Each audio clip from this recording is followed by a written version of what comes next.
घमंड, अन्याय और एक पत्नी की आखिरी चेतावनी। एक ऐसी कहानी जो आपकी सोच बदल दे। अगर कोई इंसान अपनी गलतियां को समय रहते नहीं सुधारता तो एक दिन वह गलतियां उसकी बर्बादी का कारण बनती हैं। यह कहानी है सावित्री की, जिसने एक ऐसे परिवार में जन्म लिया जहां संस्कार, सम्मान और सच्चाई की कद्र थी, लेकिन शादी के बाद उसे एक ऐसे घर में भेज दिया गया जहां रिश्तों से ज्यादा पैसे का घमंड था, प्यार से ज्यादा जिद थी और सम्मान से ज्यादा अपमान था। उसके पति अर्जुन को अपने पिता की कमाई पर घमंड था, लेकिन खुद कोई काम नहीं करता था। वह सिर्फ अपने माता पिता की बात सुनता, चाहे वह गलत ही क्यों न हो। जब होली के दिन सावित्री के साथ कुछ ऐसा हुआ जिसने उसे हिला दिया, तो उसने एक आखिरी चेतावनी दी, अगर तुम अब भी नहीं बदले तो याद रखना, घमंड का अंत बहुत बुरा होता है। उसकी इस चेतावनी ने सबको हिला कर रख दिया।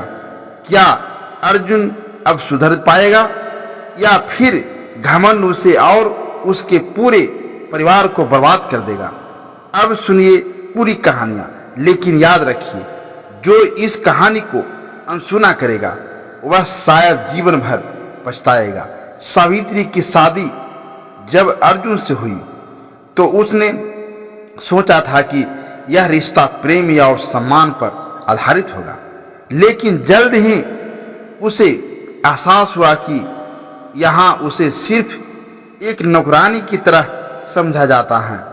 अर्जुन का पूरा परिवार मीट मछली खाता था, यहाँ तक कि खस्सी सूअर का चमड़ा तक खाने में से परहेज नहीं था।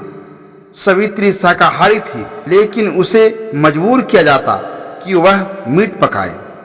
जब उसने इनकार किया तो घर वालों ने उसका मजाक उड़ाया। अर्जुन को अपने पिता वीरनाथ की कमाई पर बड़ा घमंड था। वह खुद कोई काम नहीं करता था, न खेती न कोई व्यापार, बस दिन भर आराम करता और जब पैसे की जरूरत होती तो पिता से मांग लेता। लेकिन जब सावित्री अपनी छोटी छोटी जरूरतों के लिए पैसे मांगती तो उसे सिर्फ अपमान मिलता। तू हमारे पैसे पर पलने आई है क्या? घर में सब कुछ तो है, फिर पैसे की जरूरत क्यों?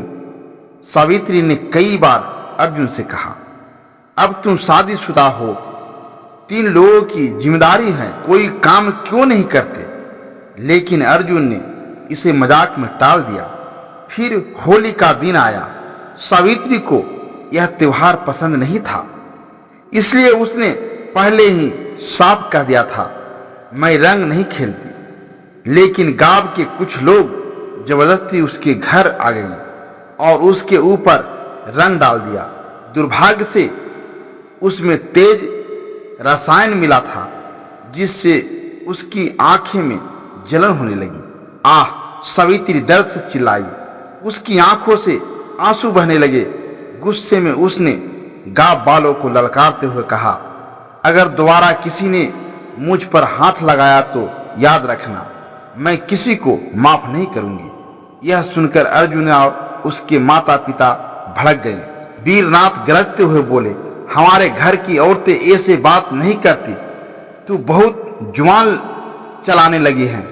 अर्जुन ने गुस्से में आकर सावित्री को थप्पड़ मार दिया। तू हमारे घर के रिवाजों के खिलाफ जाएगी? उसकी सास ने ताना मारा। बहू बनकर आई है, लेकिन पति और ससुराल की इज्जत करना नहीं जानती। सावित्री हतप्रभ थी।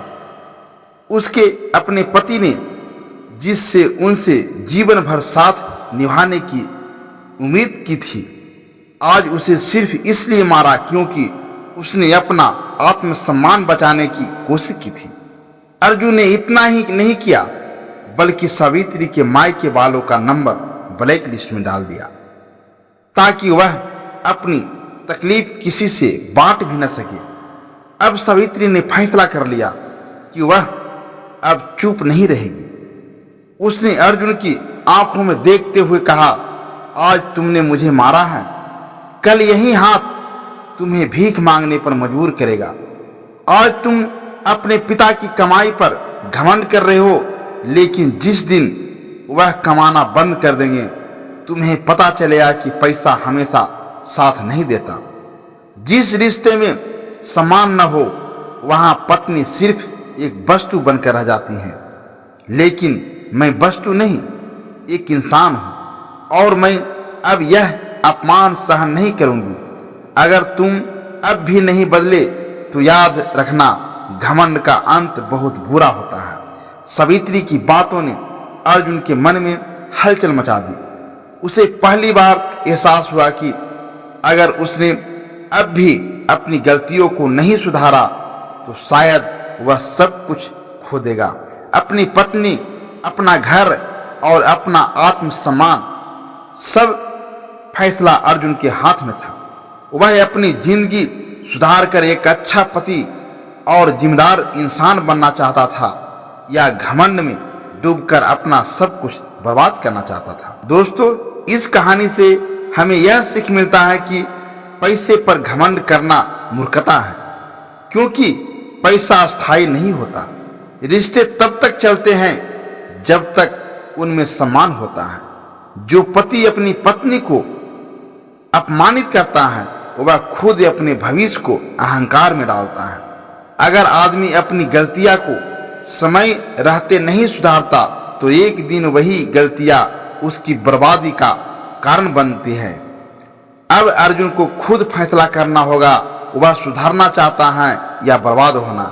अगर आपको यह कहानी पसंद आई हो तो एसपी हिंदी कहानी को सब्सक्राइब करें और अपने विचार कमेंट में बताएं।